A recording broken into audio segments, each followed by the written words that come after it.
The Science of Mind by Ernest Holmes, July 29th. Skin. The skin represents a temporary but perfect outward cloak, forever responsive to that deep inner calm, that place where life is poised in itself. There is nothing in spirit to break through and erupt, to congest or contaminate.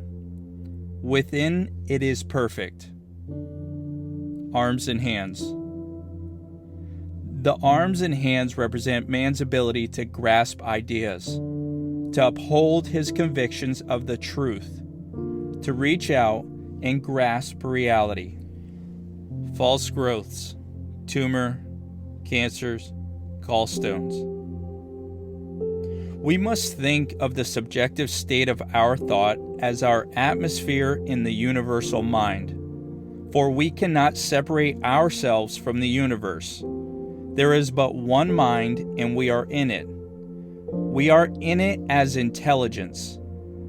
It accepts our thought and acts upon it. Destructive emotions, desires, or ideas, unless neutralized, will grow into some bodily condition and may produce disease. Disease without thought could not manifest, no matter what disease may be.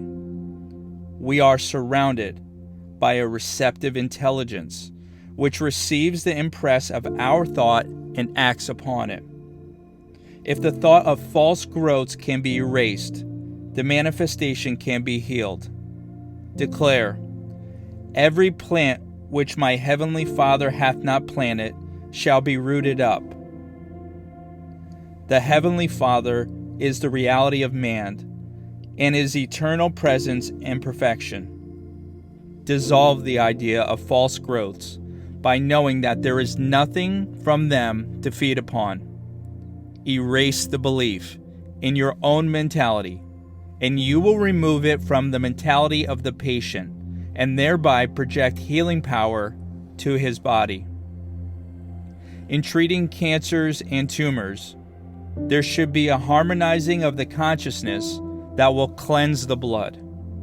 Declare, divine love within me removes from my consciousness every thought unlike God. In my physical body there is only room for perfection, because that thought which is sustaining and nourishing my body is aware only of perfection.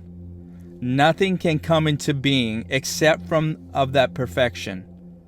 Nothing can come into being except the one creative mind, and nothing can flourish unless there is something to nourish it.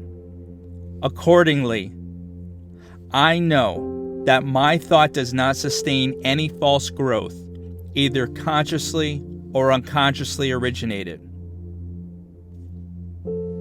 The depression, the misunderstanding, the maladjustment, the frustration which may have taken place in my life is now eradicated. For God is the one causation back of all manifestation, and there could not be cause for a development of any kind, contrary or superfluous to the divine order. Therefore, there cannot remain within my body anything which does not express perfection. God life, in and through me, forever cleanses, heals, and renews every organ and every atom in my body after the pattern of perfection. False mental causes are removed by a freshness of thought, sustained by an affirmative outlook of faith and trust in the perfection of life. The only accretion which takes place in the body is that produced by the activity of perfect principle, and what the body cannot use is passed freely on. We have learned that there is only one substance, out of which everything is made. Cabbages and kings, hands and houses, money and men. Consequently, any wrong condition in the human body is made from the exact same substance from which most perfect form is created. The pure and perfect light of spirit dissipates and dispels every discordant form, for those things which are not implanted by divine spirit have no law to support them, whether it be cancer, fibroid tumor, a wen, a cyst, or a gallstone. The practitioner must know that the spirit indwelling his patient is perfectly and completely manifested, and that every shadow of erroneous conclusion is wiped out. False growth is neither person, place, nor thing. It has no life to sustain it, cannot take root in truth. It has no vitality, no substance, and no power, and cannot be fed nor nurtured by truth.